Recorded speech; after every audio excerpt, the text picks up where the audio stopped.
Salut tout le monde, c'est tooliphone.net et aujourd'hui je vais vous présenter comment personnaliser votre iPhone ou votre iPad avec des icônes de raccourcis pour lancer vos applications favorites ou pour configurer des raccourcis spéciaux et utiles, tout ça sous iOS 7 et les versions précédentes d'iOS aussi, et gratuitement et sans jailbreak.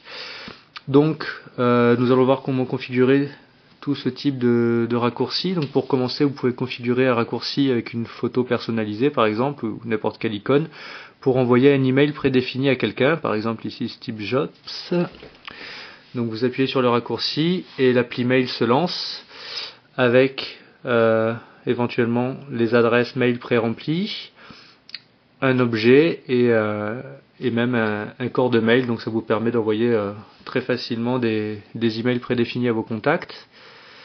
Vous pouvez aussi configurer des raccourcis pour envoyer SMS à n'importe quel numéro. Par exemple ici Barack Obama, vous tapez sur l'icône personnalisée et ça vous ouvre l'appli SMS positionnée sur le contact choisi avec l'historique des messages. Vous pouvez également configurer des raccourcis pour appeler vos contacts ou n'importe quel numéro de téléphone avec une photo par exemple. Donc par exemple ici pour appeler ma copine Nathalie Portman, on appuie sur l'icône, on confirme l'appel et ça appelle Nathalie Portman. Voilà. Donc là il est un peu tard, alors on va pas la déranger. Je vais pas me faire engueuler. Hop. Et voilà. Ensuite, vous pouvez aussi configurer des raccourcis pour lancer n'importe quel site web, mais en utilisant un autre navigateur que Safari, qui est le navigateur par défaut imposé sur iOS. Donc par exemple ici, si je veux visiter le site apple.com, mais ouvert dans le navigateur de Google Chrome, voilà, c'est possible de configurer un raccourci internet pour l'ouvrir avec Chrome, Opera, iCab, n'importe quel navigateur. Voilà. Ensuite, vous pouvez pour finir personnaliser des raccourcis vers de nombreuses applications iOS, donc par exemple Facebook, qui est une application très connue, donc avec une icône personnalisée de votre choix, et le texte que vous voulez aussi, éventuellement avec des émoticônes si vous avez un clavier pour ça. Donc si j'appuie sur l'icône Fuckbook, j'ai bien l'application Facebook qui se lance, et qui est d'ailleurs un peu longue à se lancer. Il faut dire que je la lance pas très souvent. Donc on va attendre quand même. Voilà, c'est bien l'application Facebook qui s'est lancée. Donc ensuite, on va voir rapidement du coup comment configurer des raccourcis de ce type. Donc par exemple, si je veux configurer un raccourci pour l'application Rappel et remettre l'ancienne icône iOS 6, on va voir comment faire ça. Donc pour cela, visitez le site web tooliphone.net. Et sur la page d'accueil, vous choisissez l'application iCustom. Sur la page d'accueil d'iCustom, vous choisissez Commencer.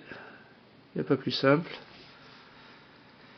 Donc là, vous êtes sur la page de configuration de votre raccourci. Donc vous avez des sections d'aide très complètes. Si vous êtes perdu, que vous voulez des infos, n'hésitez pas. Il y a aussi ici des sections d'aide contextuelles pour chaque item à configurer. Donc par exemple, on peut choisir parmi toutes les applications. Là c'est les raccourcis directs, et sinon dans notre cas, pour l'application Rappel, on va aller directement dans la catégorie des applications Apple et on va choisir l'application Rappel. Ok. Maintenant je vais choisir une icône, donc soit je tape directement une URL vers un fichier image, soit je peux, comme ici, choisir une photo dans ma pellicule photo et je vais choisir ici l'ancienne icône de l'application rappel. Ici vous avez des options pour générer votre icône personnalisée. Je vous laisse lire l'aide pour en savoir plus. Et on appuie sur le bouton, c'est parti. Donc il faut que vous ayez dans vos réglages Safari autorisé l'ouverture des pop-up. Et ici, appuyez également sur OK pour ouvrir donc une nouvelle page qui a été générée et qui vous permet d'ajouter votre icône personnalisée. Donc pour ça, vous avez juste à appuyer ici sur le bouton de partage de Safari, puis sur l'icône qui indique sur l'écran d'accueil. Et là, vous allez ajouter donc cette icône sur votre écran d'accueil avec ce texte. Donc on peut mettre quelque chose ou laisser le texte vide. Ici, on va le laisser vide et on appuie sur ajouter. Et l'icône est ajoutée ici sur l'écran d'accueil. Et si on appuie dessus, le raccourci permet de bien lancer l'application rappel. Donc comme vous voyez, c'est très simple à utiliser. Voilà, je vous laisse tester tout ça sur tooliphone.net. N'hésitez pas aussi à tester IMT, mon autre application qui permet de configurer des espaces invisibles comme ça sur votre écran d'accueil pour mettre les icônes où vous voulez. Tout ça expliqué dans une autre vidéo. Donc écoutez, j'espère que cette vidéo vous a plu. N'oubliez pas de voter pour et de la partager si c'est le cas. Et moi je vous dis à bientôt sur tooliphone.net.